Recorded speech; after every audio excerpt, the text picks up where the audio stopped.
4 tips to help you swing that perfect trade early in the year in your fantasy baseball league, starting with look for players with bad surface stats and good underlying numbers. These are your ideal trade targets. Unfortunately, if you're playing against some experienced fantasy managers, they're looking at the underlying numbers too, so you're not going to get too many bargains in a tougher league there.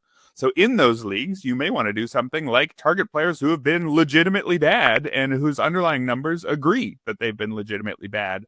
This is where you might find an owner who's actually willing to give up on a player, and if you bet that it's just a slow start and he comes good for the final 5 months of the season, suddenly you've made a profit. My next tip is that early season trading, and really all trading, comes more from looking at your opponent's rosters than looking at yours. Ignore your own roster for a minute, scroll through all your league mates' rosters, see where they have major holes, and then go back and look at your roster, see which holes you might be able to fill. And finally, specifically for people in playoff leagues, if you get off to a hot start, look around at the players who got off to poor starts. If they have any injured players who are going to help in the playoffs but aren't going to help them get to the playoffs, well, then they belong on your team because you have a good shot at making the playoffs already. They don't belong on your opponent's team because they really need to turn things around before we get to September.